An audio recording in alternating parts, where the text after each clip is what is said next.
A little bit of a description and backstory to help paint the picture. At the time of this, I was roughly 26 years old. I'm 30 now. My husband and I at the time lived in a military city. He was enlisted, and this particular city was popular, not just for the base it housed, but also for its incredible crime rate. Honestly, if people had warned us ahead of time, we would have happily moved out of the city and dealt with the long drive, but I digress. At the time, we lived in a duplex in a really bad neighborhood. The way the unit was set up was if you stood in the street or our parking lot style driveway and looked at the house, our unit was to the left and our neighbors was to the right and exposed to the street since our building was on the corner. The entire property was surrounded by a chain-link fence, save a 6-foot privacy fence that ran along the back of the property to block our view of the parking lot that led to the apartments behind us. I promise this will be relevant. As I said, we lived in a horrible neighborhood where crackheads and hookers ran free, but I didn't ever feel overly unsafe. At the time, I had a 200-pound English Mastiff, a sweetheart but intimidating from a distance, and my size always gave me a hint of security. I'm 5'9" and definitely not a beanpole. We also had a few sweet neighbors, which helped buffer the horrible. One such neighbor was a man that walked the neighborhood regularly. He walked everywhere, and our house was about centered in his path to the store and the like, so we'd see him at least once a day or so. Dwayne was a nice enough man. My height, roughly my build, and always smiling. But not that creeper kind of smile. A normal happy smile. He never set off alarm bells, which makes this more disturbing. We'd been living in our house for about a year or so, and all the while gotten to know some of our neighbors better. Up until this point, Dwayne would always wave hello and offer small talk. He'd speak to my husband more than me because I just don't do well in the southern heat, and he tended to be long-winded, so I'd wave, say hello, and then go inside after a few short minutes. Everything was fine until my husband was deployed. We'd been married at that point for 6 years, and this was his 5th deployment during that time, so I was used to being left alone. It didn't bother me in the least, especially since it would be a 9-week deployment. Seriously, we were so pissed about that. What a pointless time frame, and I'd already learned the layout of the new city fairly well. One day, I was coming home from the grocery store about 2 weeks after my husband had left. I'm a firm believer in one trip with the bag, so I loaded up my arms completely and headed for the house. As I said before, our yard was completely encased in a fence, so just after I managed to shut the gate, I heard somebody calling up at me. Turning, I saw Dwayne bearing his normal, happy, wide smile and heading for me. I shift the bags and give him my attention. I was raised to be polite to people, and since I knew him vaguely, I had no problem saying hello. Besides, seeing my arms full of groceries, some of which were milk, eggs, and other cold things, he surely wouldn't keep me too long. But I was wrong. He starts droning on about nothing in particular, during which I could only smile and nod. I waited patiently for a break in the conversation so I could head inside, but he barely took a second to breathe, let alone let me speak. For a little while, the conversation had been pretty mundane, until he started talking about his lady friend. Without warning, he started to tell me explicit details about his relationship with whoever this woman was. He went on to tell me how much she likes, what he can do to her, his techniques, and, to my horror, how good he is at going down on her. I knew I must have looked as horrified as I felt because he just started chuckling and went on as though nothing was wrong. He even went so far to ask if my husband was as good. At this point, not only were the grocery bags digging into my hands and arms, but I was thoroughly creeped the heck out. I told him I had to put my groceries away and let out the dogs. I thought that would be the end of the conversation, but evidently not, nor was it any less unsettling. "Oh yeah? Your man's gone now, huh?" It took my brain a second to realize what he'd said. I never told him my husband was gone. I didn't tell anyone who wasn't a close friend, so naturally, my guard rose. "Yeah," he went on, "you need someone here to take care of you." "I'm fine," was all I could really think to say. For some reason, I didn't even bother saying he was wrong. I guess on some level, I thought my husband must have told him. "Well, how about I come by later and make you dinner tonight? I'm one hell of a cook." I knew my brows came together and my eyes were wide because I could feel it. "How about 6? I can come back around 6, make you some dinner, and then we can watch some TV. Shouldn't be alone." He just kept persisting, which made every hair on my body stand on end. I told him no thanks. I didn't tell him to screw off, which I have no idea why not, and turned around.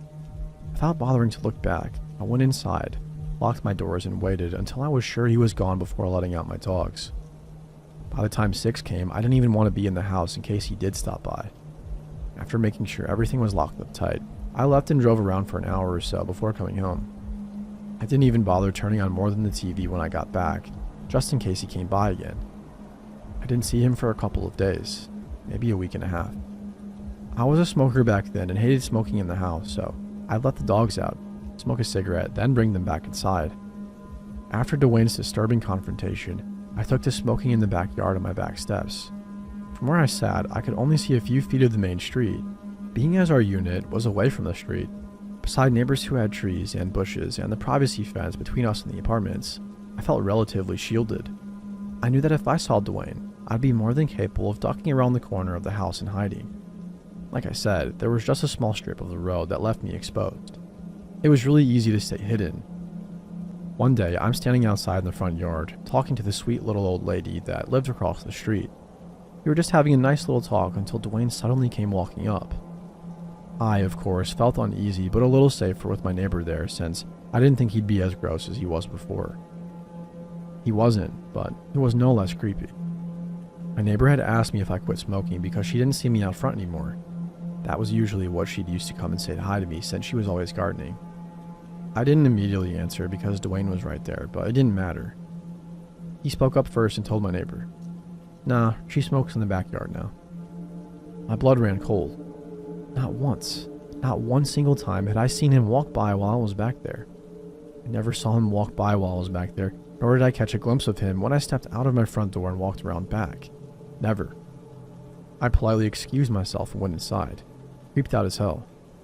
The only way I could think he might have known I was in the backyard was if he somehow had been watching me through the bushes and trees in my neighbor's yard to the other side, or through the privacy fence that led to the apartments. Each thought was as disturbing as the last. I couldn't stand the thought of him peering at me from the shadows. That was the last time I smoked outside. I didn't go outside unless I had errands to run until my husband came home a few weeks later. I had told him everything and he admitted that he was creepy as heck and just told me to keep our mastiff close, who was very protective of me. And I did. The last time I saw Dwayne was just a glimpse. I had let my dogs outside, and a few minutes after sitting back on the couch, I heard my mastiff losing his mind. Anyone who owns dogs knows the difference between a normal bark and an angry "I'm gonna rip your leg off" bark. This was the latter, and it terrified me. Until this point, he'd only ever growled protectively twice and never barked. Freaked out, I opened up the front door and saw Dwayne standing halfway up my driveway. It looked like he'd been walking up to my fence, probably to say hi, when my dog caught sight of him. The bark was so ferocious that it had him and me completely still. My dog continued to bark and even charged the fence, which he could have easily taken down if he chose. Every hair on the back of his neck and down his spine was standing on end, and it was pretty obvious he wanted a piece of Dwayne. Dwayne glanced at me, forced a smile and a wave, and backed slowly out of the driveway. My dog didn't calm down until he was out of sight, at which time I was able to get him in the house. I was so grateful that I gave him half a package of sliced turkey lunch meat. I don't know what/if Dwayne had anything planned, but my dog, who never had a problem with him up until that point, definitely knew something wasn't right. Like I said, we'd been in that house for just over a year, and many times Dwayne had stopped by, near the fence to talk, and our dog never reacted like that. It still freaks me out to think about why my dog suddenly changed his mind. I haven't seen him since, so... Dwayne, we may not know each other, but for your sake, stay away, or my dog may have something to say about it.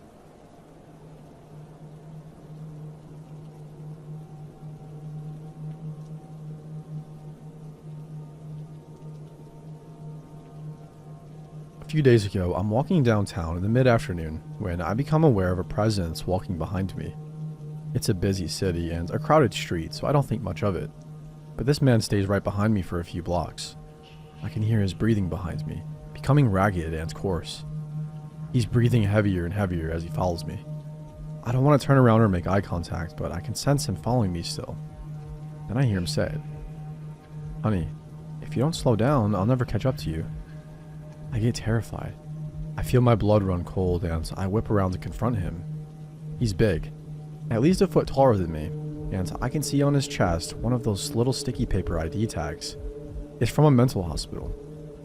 A mental patient has been following me for blocks and now is trying to get me to slow down. I turned away and immediately crossed the street, not looking back, but he appeared to stop following me at that point. I'm still just terrified by the incident. And that's how I'm sure this post would have been written if I were the woman, but I'm not. I'm the guy, and this is the story about how I accidentally became someone else's scary story. I have been out of the office for over a week due to a nasty bout of bronchitis that utterly wiped me out. And my girlfriend, my poor loving partner who nursed me back to health, had now herself become stuck at home. It was my first day back to work. And feeling bad for her, I decided to try and do something nice for her. She's an avid player of Elder Scrolls Online, you see, which just released a new expansion. And that expansion allowed for a new class. And she had been putting off getting the expansion in order to focus on picking up the slack for my illness. So I decide I'm going to go get it for her. I decide on my lunch break to hit the nearby GameStop and get her the digital code. So on my lunch, I head out. Now here's the thing. The local GameStop and my office are on opposite sides of a very large hill. Remember also, I've been sick all week with bronchitis.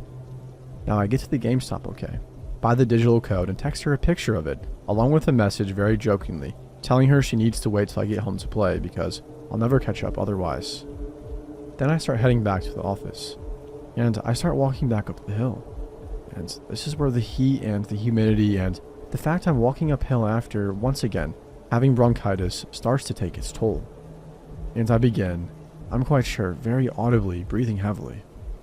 I also just so happen to be walking the exact path of a woman who has ended up directly in front of me, and I've now been walking behind her for a couple of blocks. Now, two important things about me. First, I'm a tech nerd, so I have the smartwatch, the Bluetooth earbud, whole 9 yards. Second, I am a big dude. In the 6'2", 240 pounds college athlete who still works out a lot and can probably mess you up in a sort of way. I might be a scary looking guy to some, but I'm a damn teddy bear who posts pictures of his cat on Reddit and wouldn't hurt a soul, but I'm fully aware that in the wrong context, say if you are a 5-foot woman and you think I'm following you, I can be terrifying. So what's the tech nerd relevance here? Smartwatch, Bluetooth.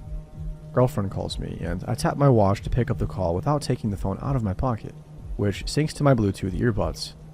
My girlfriend hears the audible chime on her end and, knowing I've picked up, launches into how she couldn't wait and is already playing without me. And that's when I, quite jokingly, as I'm glad she's feeling up to it, tell her, "Honey, if you don't slow down, I'll never catch up." And the woman ahead of me freaks out and whips around. I immediately realize, shit, she thinks I'm talking to her because I'm not holding a phone and I've been following her for the last 2 blocks and audibly wheezing. And then I realized something else. Remember how I said it was my first day back to work? I still wasn't 100% and I had left my work ID at home. And I work in a very secure government building. The kind of building that doesn't just let you into it. Even if all the security guards know your face because you've been there for 10 years now. No ID, you still gotta go get a cavity search level screen in and wait for HR to verify that, yes, you still work there and no, you are not disgruntled ex-employee looking to steal confidential files or some shit. But once you've had your morning colonoscopy, they do give you one of those odd little visitor badges so you can come and go in the building throughout the day without having to have your pride and personal boundaries violated every time. And this little sticky badge that I still had stuck to my chest bears the name of the government agency for which I work. What agency is that? The Department of Mental Health. Because I, despite looking like someone who may have at one point in his life had a nickname like Moose, which has on occasion I think led some to initially get the impression I might be a tad slow on the uptake, am actually the Regional Legal Director and Deputy Chief Counsel for the State Office of Health and Human Services. Her eyes move to the badge. She stays motionless for a moment, then turns and quickly hustles down a side street. It was at that moment I say to my girlfriend, "I think some lady just thought I was trying to kidnap her." So here's to you, downtown lady, who I'm pretty sure thought I was some heavy breathing pervert mental patient, instead of a government bureaucrat who was just trying to do something nice for his girlfriend on his lunch break while vastly overestimating his own physical well-being.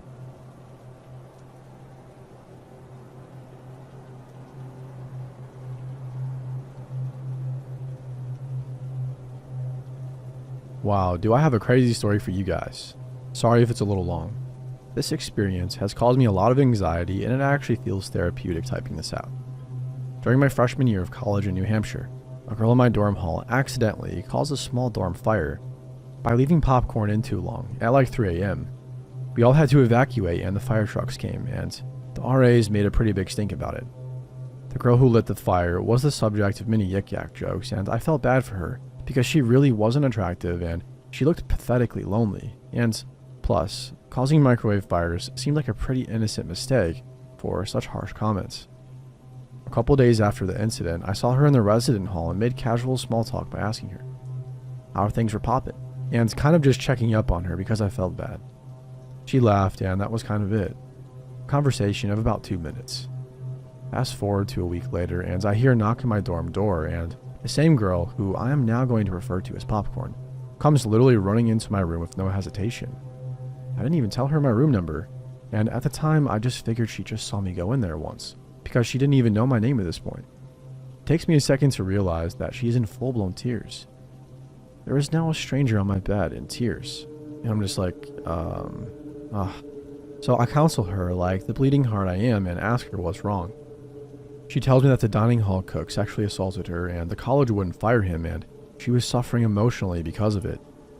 Being a victim of assault myself, I really sympathize with her situation and gave her my phone number in case she needed help walking to the dining hall with a safety net and whatnot. I don't take sexual assault lightly. The night after our conversation in my room, I got a call from her to walk her down to the dining hall because the cook that assaulted her was working that day. I walked her down to get food and she just lit up like a glow stick and a whole new person emerged. It didn't matter that her assailant was in the room. She was talking my ear off about Pretty Little Liars, One Direction, etc. A lot of things I just didn't really care about, but then again, she had nobody to talk to and the situation was complicated. I just listened and nodded my head. Over the course of about 2 weeks, give or take, I had walked her down to the dining hall about 4 or 5 times. She may have been a victim of assault, but she was also a very annoying and unappealing person. She even talked about herself in third person. Her story about the assault became inconsistent and there was always new major developments about what happened, and the story was changed to something much more drastic and severe. Then she made a comment one day along the lines of how she wished that somebody would drop a bomb on of all the same people and the same ethnic group as the man who supposedly assaulted her. And in her words, so they would finally learn to stop doing that. It made me immediately uncomfortable and unsettled. I didn't want to walk her down or interact with her anymore. The week of Thanksgiving came around and I went back home to visit my family while Popcorn stayed on campus. During that week, I had 60 missed phone calls from Popcorn. One day, I even had 20 in the span of a couple of hours. No normal person does that. Red flags definitely were raised if they hadn't been already. When I got back to campus, of course, there was a knock on my door, and sure enough, it was her crying again. She tells me that because I wasn't on campus to protect her, she was assaulted by a Muslim guy while walking to Panera Bread, and the Filipino RA groped and slapped her boobs. If red flags were being raised, then this was a full-on siren. I'm no sexual assault apologist by any means, but the assault-to-ratio rate was exponentially high, especially since these 3 assaults happened within a month's time frame. All by people of color, seemingly at random. She was making these stories up to elicit some sick form of empathy, and as an actual victim of assault, I was beyond offended. I told her I had to leave for class, and I ran the heck off to my friend to ask for advice. It got crazy really fast. I warned the RA officers about her, and they told me they would talk to her. During class, I was up to 100 plus missed phone calls and a series of individual messages that just said hi. I was done with this shit. I wanted nothing to do with her. I blocked her number and went back to my dorm. That week after classes, I just went straight to my dorm. I did not want to see her. One day, I had to go to the bathroom, so I walked to the stall to do my business. I'm just casually in there, peeing with my pants around my ankles when Popcorn literally crawls on the bathroom floor and dips her head underneath the stall door and says, "Ha, I knew you would eventually come out." I am freaked the F out and near tears. I tell her I'm wicked busy and I don't have time for her and that I was upset for having her invade my privacy. It took a lot of courage to do that because I struggled deeply with confrontation. She tells me that she's depressed and it's because her mom died when she was young. I think some manipulative shit that I was just not in the mood for. I leave her in the bathroom and go to my room and lock the door. I watched some YouTube and took a nap when I was rudely awakened by not knocking but pounding on my door. I did not answer. The pounding just continued and got louder. "Open this door or I'm going to kill you. Open the door or I will kill you. Now." And she just waited outside of my room, repeating the same thing over and over, singing songs into the door cracks for an hour. I was so scared I just cried and called my dad to pick me up from school. I didn't have many friends that lived on campus since it was a small college and a lot of people commuted, and this whole situation just made me feel so isolated. My mental health was deteriorating rapidly. The RAs had been informed of the threats made at my door by other students observing what happened, and she was given a warning, but that was all. One night, I had my boyfriend, who lived 3 hours away at the time, come to spend the night at the college. We had been watching a movie and were now napping on my bed when all we hear is the door open. Like an idiot, I had completely spaced out and forgot to lock the door. Popcorn comes running in and jumps on top of us and says in a baby-like voice, "Popcorn wants cuddles." I was beyond creeped out and was basically screaming, "WTF?" My boyfriend, being the no-nonsense, confrontational person he is, told her to get the absolute heck out of my room. She told him that she would. My boyfriend smiled and said good, then pushed her out of the room and slammed the door, giving 0 Fs. I swear, he almost slammed her finger shut. I love him. We reported her to the campus police in the morning, and still nothing major came of it. That was until there was another popcorn fire in her dorm not too far after, and she got kicked out. I wish that's where the story ended with her, but unfortunately no. After she left the dorms, my resident life became a lot easier. I made a lot of new normal friends, and I was feeling a lot less anxious. One day, a girl in one of my classes invited me to go to the mall with her to get our nails done. Now, this salon had clear glass, so you could see the rest of the outside mall where you are getting your nails done. I'm all relaxed when all of a sudden, I see Popcorn's face pressed up against the glass of this nail salon, and she is with a morbidly obese neckbeard. I'm getting my nails done, and she has literally been staring at me through the window for a good 10 minutes with this man. To say that I was unnerved was an understatement. I told my friend what was going on, and we booked it out of there, and they tried hard to follow. In retrospect, that is when I should have called the police. After the mall, I had a bunch of random friend requests from profiles with a small Yorkie dog as a profile pic and several message requests. I opened them, and they were from Popcorn asking me to be her bridesmaid at a Pizza Hut wedding that she and her fiancé were having in 2 years. You can't make this shit up. There was another message about how she was so upset that I didn't acknowledge her at the mall, and she had been waiting so long to introduce me to her doting fiancé, and she was so upset with me that she wanted to wring my neck. Of course, I blocked all those profiles and things were pretty silent. I've been living with my boyfriend and going to school in Rhode Island for 2 years currently. I'm loving school and I have an excellent group of friends. About 5 months ago, I got home from work and I had 3 missed calls from a random New Hampshire number. Thinking it was one of my family members, I called back. And nope, it was Popcorn on the other end. I immediately hung up.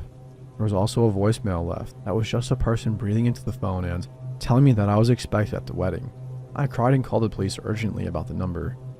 I don't know what happened or if anything did come of it, but I haven't been bothered since then.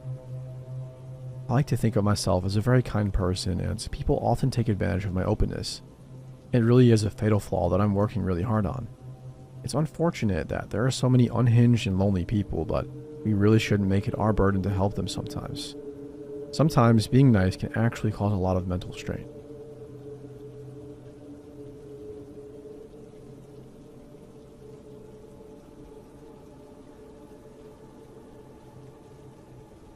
When I was in 3rd grade, there was this girl in my class. She wasn't particularly liked by anyone as she was quite the bully and overall a rude person, even to adults. She was known to have anger issues and get mad at people for what seemed like no reason. I was no exception. Her name was Carly. She had been mean to me in the past, but that didn't deter me from going to her house one day, after she had been nice to me all day at school. Naive, I know. So before leaving school that day, I called my mom to ask if I was allowed to go to Carly's house. She said yes, and to call her when I got there so I can give her the address. Now, when I think back, I wonder if she had a bad feeling about the situation, since she doesn't normally ask for the address, and she isn't picking me up since Carly's house was about 2 blocks away. When I got there, after calling my mom of course, Carly insisted on making me look pretty, aka wetting my hair and brushing it. I let her. Then she told me to close my eyes and that she was going to take me to the living room. I closed my eyes and she began to guide me towards the bathtub. We were already in the bathroom, so the tub was a solid 2 feet away from where we were standing. I opened my eyes just enough to see where she was guiding me. My foot hit the side of the tub and I said that this didn't feel like the living room. She said it was and that I just need to step over the gate. I tell her that I know this is the bathtub. She stops trying to get me in the tub and brings me to the kitchen instead. She says that she's gonna make cereal. I was standing behind her when she reached into her dishwasher and said she was grabbing a spoon.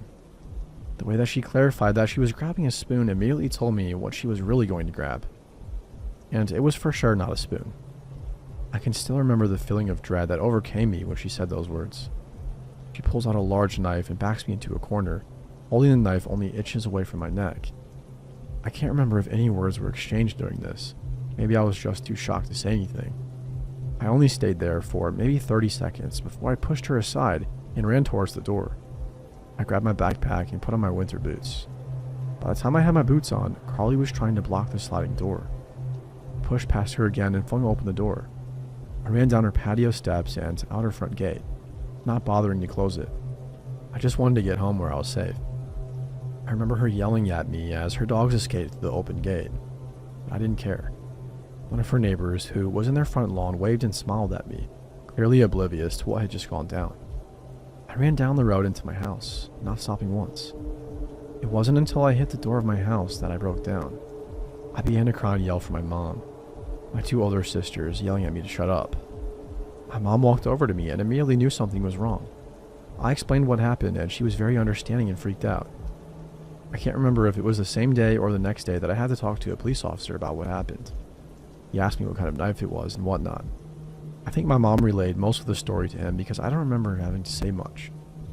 They got in contact with Carly's foster mom and Carly got in big shit for it. At school, she yelled at me for getting the cops involved and tried to guilt me by saying that her mom threatened to put her back in foster care if she did anything like that again. I told her I didn't care. The school was also notified of this situation and the teachers made sure to keep an extra eye on her. That didn't mean I wasn't paranoid around her. I made sure to keep my guard up for the rest of the school year. I always thought that it was a bit extreme to involve the cops, but I ended up making Carly never mess with me again. I ended up moving after that year for unrelated reasons, only to move back here before I started 6th grade.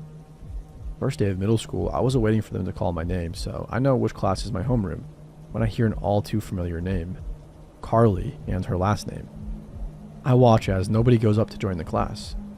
Was she not here? Next, I was called. I go up to join the class that she would have been in. I found out later when the teacher was doing attendance that she had moved 3 hours away just before the beginning of the school year. It's been 3 years since then and I can only hope she doesn't come back. But if she does, I'm not too concerned. And if she does, I will make sure that she stays away from me. That incident has given me some trust issues, but at least now I know to choose my friends wisely.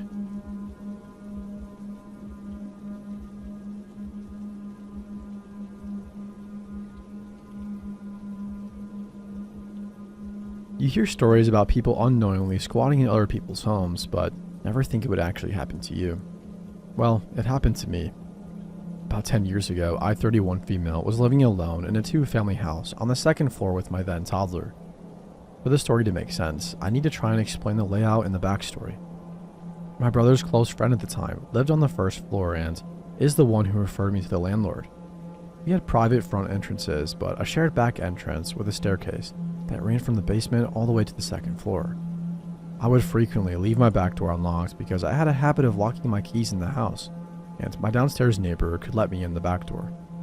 The downstairs neighbor had a friend who was kind of down and out. He had a history of substance abuse, but was supposedly clean at the time. He was a relatively nice guy though, and my neighbor had been letting him stay on his couch for a while. The neighbor had a 4-year-old daughter, and having someone constantly sleeping on the couch without any plans of finding a permanent living situation was becoming disruptive to their everyday lives. The neighbors tell him that he needs to go. It was summertime, so the friend decides he's going to sleep on the couch on our covered porch. We tell him that's not acceptable, and then we ask him to leave. We meant the property in general. It had also become abundantly clear that he was using again, and his behavior had become somewhat erratic. He was also making a lot of unsolicited advances on me, which had become increasingly uncomfortable. He wasn't happy, but it wasn't our problem. He stopped coming around finally, and we no longer saw him around town. Fast forward a month or two, and I noticed things going missing. Jewelry, small amounts of money left around the house, lighters, inconsequential items I had written off as lost. This house was old with paper-thin walls. The back door in question was right next to the bathroom, along one side of the shower. It also made a very distinct noise when opened. One day, my car was at the mechanic, so it probably appeared that I wasn't home. I'm showering and I swear I hear the back door open. I freeze, practically stop breathing, but after a few minutes, when nobody murdered me American Psycho style, I wrote it off again. I'm a notorious wimp and have had a history since childhood of thinking every strange noise was a potential murderer. This was a long time ago, so I don't remember the exact length of time, possibly a few weeks. The basement was really big and shared, and the landlord also stored stuff down there. It was very packed with some very dark corners. We rarely went down there. The landlord comes by one day and goes down to the basement. He hears a strange noise, grabs a baseball bat, and finds this man in our basement. The man pushed the landlord down and ran out of the house and down the street. We call the police, who find him hiding in a trash can around the corner. Can't make this up. Upon further investigation, we find the basement window had been ever slightly propped open. In a back corner behind some boxes was a nest of blankets filled with our missing items, plus some drug paraphernalia. It reminded me of Creature's nest under the stairs at Grimald's place. If you know, you know. He had also left his flip phone behind in the chaos, where we found a lot of pictures of me sleeping. This man had been high on crack, living in our basement and regularly entering my apartment, both when I wasn't home and when I was sleeping for months. While he seemed like a nice guy, he was regularly high on hard drugs, and that changes people. I still get chills knowing he could have done anything to me and my child, and I would have never seen it coming. The worst part is that the charges somehow got dropped, and they never even consulted us, and they never even gave us an option as the victims. This was not even close to his first criminal offense. My state is notoriously soft on non-violent criminals, regardless of whether it was a victimless crime or not. My local police department is also notorious for making deals in exchange for information on even small-time dealers. We didn't get any justice. Luckily, this man didn't have much lasting effect on my mental health. Just more of a WTF, I can't believe that really happened. Sometimes it feels like a fever dream when I talk about it.